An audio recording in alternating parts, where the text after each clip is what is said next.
no Século News, edição especial de hoje, vamos mostrar como a igreja se posicionou sobre a explosão no porto de Beirute e o que o Papa falou sobre os sobreviventes da bomba atômica de Hiroshima. Tem também os 100 anos do patrono dos jornalistas, o Beato Lolo, e ainda a tradicional Missa do Milagre da Neve no verão. Durante a oração do Ângelus, o Papa Francisco relembrou tragédias passadas e atuais e reforçou o convite para um mundo livre de armas nucleares. Também rezou pela cidade de Beirute, no Líbano. Logo de início, o microfone não estava funcionando, então Papa Francisco garantiu que todos os peregrinos presentes na Praça de São Pedro o pudessem ouvir. Buongiorno. Depois que o problema técnico foi resolvido, Papa Francisco iniciou a catequese antes da oração do Ângelus. Convidou os fiéis a não temer ao se entregar completamente nas mãos de Deus. Quando temos um sentimento forte de dúvida e o medo parece nos derrubar perante aos momentos difíceis, quando tudo fica escuro, não podemos ter vergonha em chorar e orar. Assim como Pedro disse: Senhor, me salva! Para entrar no coração do Senhor, no coração de Jesus, a frase Senhor, me salva é uma bela oração. Depois da oração do Ângelus, Papa Francisco relembrou as tragédias que atingem o mundo todo, no passado e no presente. Primeiro, ele relembrou a segunda bomba que atingiu Nagasaki em 9 de agosto de 1945, local em que o Papa esteve em novembro do ano passado. Eu me lembro com emoção e gratidão da minha visita a este local no ano passado. Eu renovo o convite de oração e comprometimento de todo o mundo no desarmamento nuclear. Em relação às tragédias atuais, Papa Francisco mencionou a explosão no Líbano. Rinnovo inoltre l'appello per un generoso aiuto da parte della Eu reforço o apelo pela generosidade por parte da comunidade internacional. Por favor, eu peço aos bispos, religiosos e padres do Líbano para se fazer presente ao povo neste momento e viver a vida com base na palavra do Evangelho, sem luxo, porque o seu povo está sofrendo muito. Perché il vostro popolo soffre e soffre tanto. Papa Francisco enviou ao país uma doação inicial de cerca de $294 mil para ajudar todos os afetados pela explosão que destruiu parte da cidade de Beirute. Na audiência geral dessa semana, o Santo Padre pediu que todos os que podem, que ajudem as pessoas mais vulneráveis. O Papa Francisco continuou com esse novo ciclo de reflexões sobre os problemas trazidos à luz pela pandemia, ou como ele os chamou, males sociais. O Papa Francisco primeiro apontou que esta emergência de saúde mostra que somos todos vulneráveis e interconectados. Se não cuidarmos uns dos outros, começando com os menores, com os mais afetados, mesmo com a criação, não seremos capazes de curar o mundo. O Papa disse que uma dessas enfermidades deriva do egoísmo, outro vírus para o qual o mundo também precisa de uma cura. Una di queste è la visione distorta della persona. Uma delas é a visão distorcida da pessoa, um olhar que ignora a dignidade e o caráter de relacionamento da pessoa. Às vezes, vemos os outros como objetos para usar e descartar. Na verdade, esse tipo de olhar cega e fomenta uma cultura individualista e agressiva do descartável, que transforma o ser humano em um bem de consumo. Que transforma o ser humano em um bem de consumo.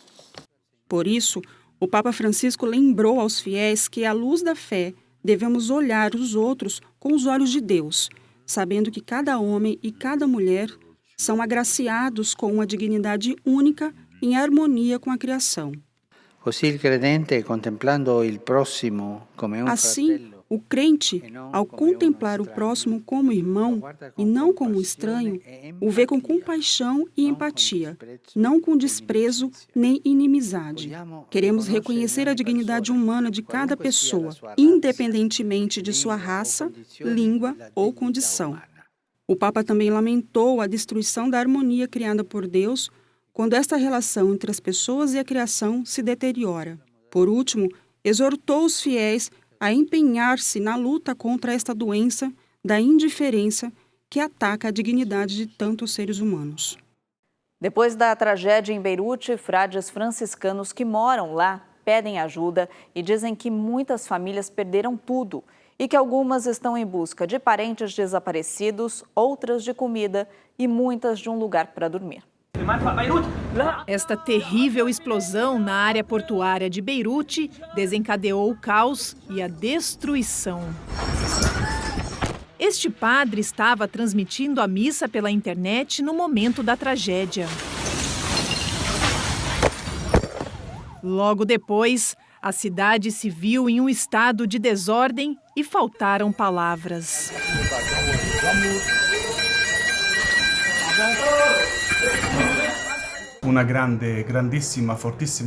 Essa enorme explosão extremamente poderosa devastou toda Beirute, que é a joia do Oriente Médio. Agora a população está fazendo uma contagem de pessoas. Cada família está verificando se todos estão lá, se todos estão vivos. Foi assim que ficou a igreja do convento franciscano com a explosão.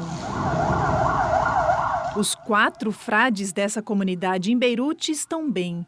Agora, a prioridade deles é ajudar as pessoas. Alguns perderam tudo e estão procurando um lugar para dormir. Outros precisam de ajuda para encontrar seus amigos e familiares. Outros precisam de suprimentos básicos. Famílias inteiras tiveram que dormir nas ruas porque suas casas foram completamente destruídas. Antes, costumávamos distribuir pacotes de alimentos e suprimentos de higiene contra o coronavírus. Agora, nossas portas estão abertas para ajudar as pessoas afetadas por essa tragédia. O padre pede ajuda. Ele diz que precisam de solidariedade espiritual e material na forma de orações e contribuições para reconstruir a cidade e não abandonar essas pessoas. Tem pessoas desaparecidas e não sabemos onde estão. Elas provavelmente estão enterradas sob a enorme quantidade de escombros da cidade. Infelizmente, ainda deve ter mais mortos. Agradeço pela generosidade que cada pessoa pode transformar em ajuda concreta. Obrigado, obrigado. Esperamos que as contribuições sejam muitas, mas, acima de tudo, que cheguem o mais rápido possível. As explosões também causaram sérios danos ao convento dos lazaristas e à casa dos jesuítas em Beirute. É mais um drama que contribui para a crise econômica e a pandemia de coronavírus, que não permitiu nenhum momento de descanso. Essa semana nós relembramos a última viagem apostólica do Papa Francisco antes da pandemia. E para lembrar o aniversário de 75 anos da bomba nuclear de Hiroshima, o Santo Padre pediu aos fiéis que escutem os sobreviventes desses massacres. Esta foi a última viagem apostólica de Papa Francisco antes da pandemia. No mês de novembro de 2019, ele pôde realizar um dos seus sonhos de infância, visitar o Japão. Era o destino que queria como jovem jesuíta, mas devido às suas condições de saúde, seus superiores não o autorizaram.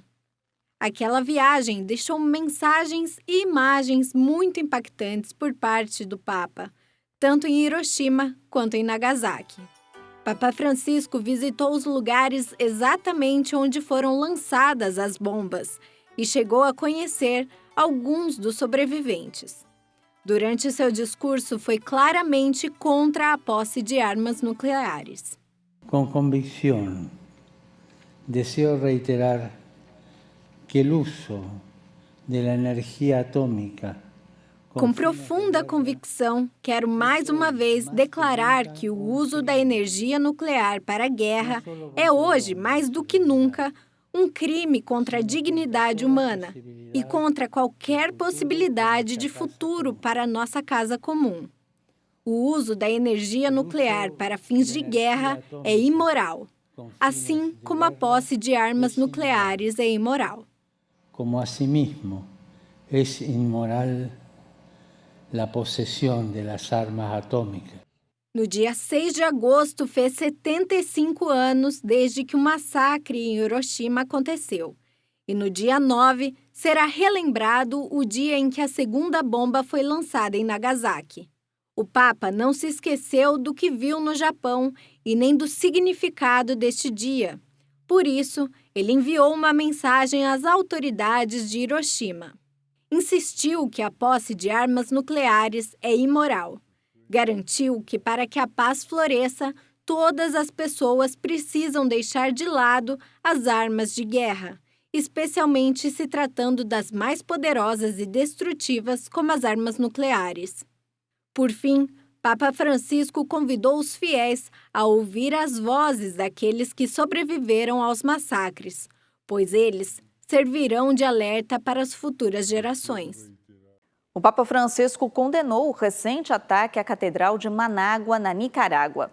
O cardeal Leopoldo Brenes garantiu que se trata de um ato terrorista, mas o governo afirma que o incêndio foi causado por velas acesas pelos fiéis. A crise na Nicarágua estava no início quando o cardeal Leopoldo Brenes, de Roma, definiu assim a situação.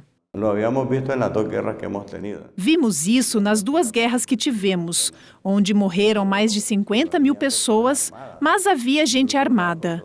Foi um grupo armado contra outro grupo armado, mas neste caso não. É contra pessoas que andam desarmadas na rua, ou alguém atrás de uma barricada, talvez com um morteiro. Portanto, isso é muito mais difícil que uma guerra. Era junho de 2018. Protestos e distúrbios começaram no mês de abril. O governo de Daniel Ortega respondeu com força excessiva.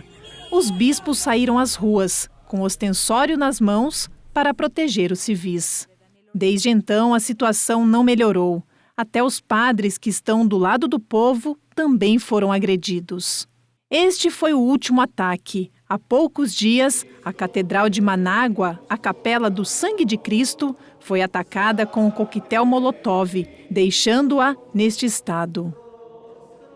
Por que lo hicieron assim, Senhor? Os bispos na Nicarágua consideraram o ataque um ato de sacrilégio e intolerância. Cardeal Brenes chama isso de ato de terrorismo. O governo garante que o incêndio foi provocado pelas velas que os peregrinos acenderam e colocaram ao redor da imagem de Cristo. Até o Papa, que acompanha a situação na Nicarágua por meio de fontes como o Núncio e outras autoridades, condenou o ataque. Queridos irmãos e irmãs, penso no povo da Nicarágua que está sofrendo por causa do atentado à Catedral de Manágua, onde uma imagem de Cristo foi gravemente danificada, quase destruída. Esta imagem é muito venerada e acompanha e sustenta a vida dos fiéis há séculos. Queridos irmãos e irmãs da Nicarágua, estou perto de vocês e rezo por vocês. O Departamento de Estado dos Estados Unidos, em seu último relatório sobre a liberdade religiosa, afirma que o governo de Daniel Ortega mantém uma retórica de ódio contra a Igreja Católica. De acordo com este estudo, o regime sandinista incita abusos, incluindo a intimidação e ataques físicos contra fiéis e líderes religiosos e também contra as igrejas. Você já ouviu falar do perdão de Assis? Nós vamos falar sobre isso no próximo bloco. Até já!